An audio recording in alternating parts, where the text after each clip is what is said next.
Hey guys, what's up? So today we're going to take a look at this Wayne Lifeguard maintenance manual. It's not very thick at all, so we're just going to go ahead and look through the whole book. But to begin with, you can see Wayne Lifeguard maintenance manual, and yeah, somebody found it funny to draw a face on this Wayne logo. So that's cool.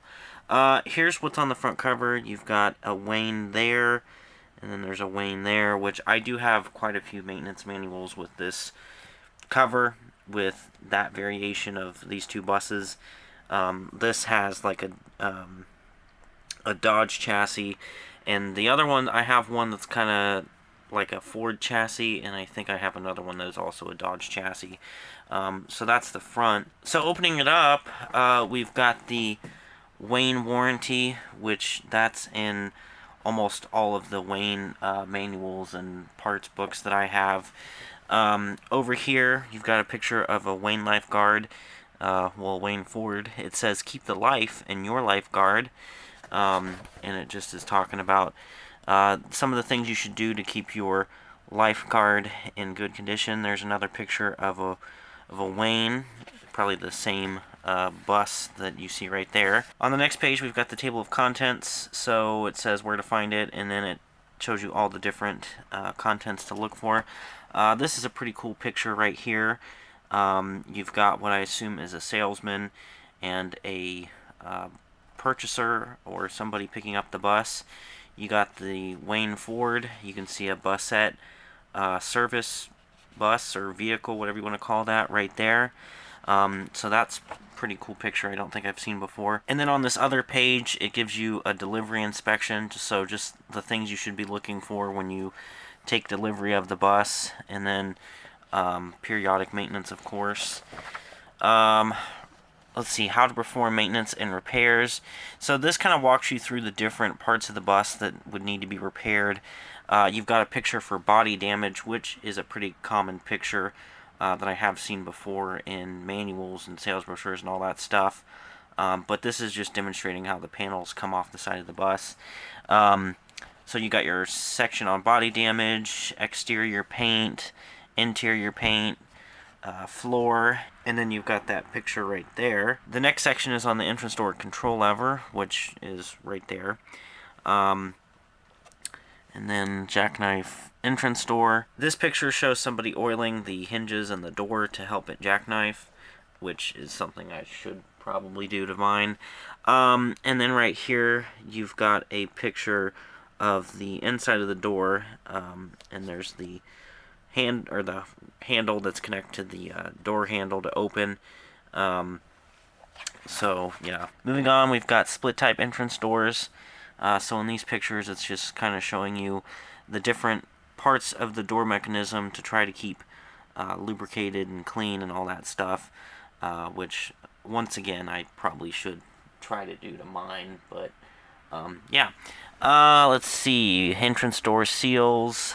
You got your pictures of the seals, which those are the black rubber around the entrance door, obviously. Let's see, emergency doors, and that's saying maintenance every 6,000 miles. There's a picture there of him, I'm assuming, lubricating the door hinge for the rear door, and then the actual seal for the rear door, which 3 seals need replaced, and I'm sure 45 probably will need some at some point too, but 45 is more important than 3, rather. So moving on, we got the section for the heating system. There's a picture that accompanies it. Antifreeze quantities, so that's showing you your quantities of antifreeze.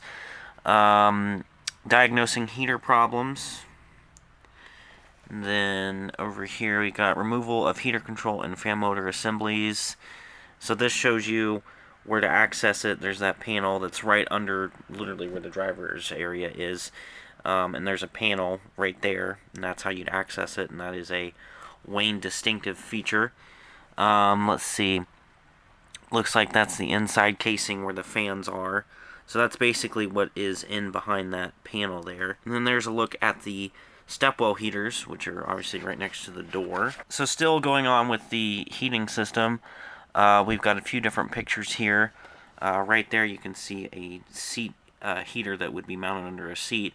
And from the most part, from what I can tell, a lot of these components are about the same as to what's on 45. Under seat heaters, which 45 only has one, and that's in the back. Windshield wipers. There's your picture, kind of showing where you kind of got to go to access the stuff for the windshield wipers, and where they're located in the actual bus, which it's all under the. I don't know if you'd call that. You wouldn't really call that the dash, but it's mounted up under the body, like where it meets the chassis. So it's kind of an awkward place. And then there's your picture for the windshield. Glass replacement is what that section, or what that picture goes to, rather. So that's just a picture demonstrating, I guess, the process of taking a windshield out, which I do have a brand new old stock windshield that I got last summer for 45 in case I ever need it. Let's see, moving on to glass, you can see he's at the back of the bus, working on one of the side windows. This picture is demonstrating working on the door glass. And then here's a picture which is kind of funny to me, because granted this picture was taken when that bus was brand new, and it was probably not nearly as hard to take those windows out, but Wayne windows being mounted from the outside of the bus is such a pain in the butt when you're trying to take a window off. Usually it's off of a bus that's been sitting, yeah, but it's still a pain in the butt. It's not easy. Not nearly as easy as it would have been in that photo. So down below this photo, you've got, I think it's the same guy, taking apart a window, show you how that actually works, which I've actually done. I've put one back together, I should say, but with spare parts that were inside of 3, I put a window together to put in 3. The next section is seats, and there's your picture. You can see the seat bottom, and it looks like he's taking out the bottom of the seat. Let's see here. Here's a whole picture, like here's the seat frame, and then there's a, it looks like it's got the piece on it, the cushion, but there's a picture of somebody putting the fabric on the cushion that's on the seat frame. The next little section is electrical system, and that is the Wayne driver's area, which is pretty much the same as 45's, just that has a different chassis, and it's set up a little bit differently, but it's not too much different. And there's a picture kind of demonstrating how the switch panel kind of tilts downward so you can access all the wiring and switches and stuff inside of the like where the wiring harness and all that stuff meets, because Waynes don't have an electrical panel door. This next part is a coded wiring system, which, you know, pretty much what it is a coded wiring system, so it tells you where everything is. And then that's the other side of it. And then on the front of the back cover, you've got, when service counts, count on your Wayne Lifeguard bus distributor. And you got a picture of 2 guys standing behind a Wayne. It looks like he's working on the tail light there. So that's a cool picture I don't think I've seen. And there's the text that goes with that picture if you'd like to read it. So on the back here, you've got the quality leader in bus transportation. You got your little white line and a little bus. And then Wayne Corporation, you got the 2 addresses, Wayne Transportation Division, Wayne Corporation Limited, and the 2 places where they're located. But that's pretty much it for this Wayne Lifeguard Maintenance Manual. I hope you guys enjoyed seeing some of what was in this manual. A few new photos that I hadn't seen before, but most of the photos in it I had seen. So with that being said, I hope you guys enjoyed this video. Thanks for watching, and yeah.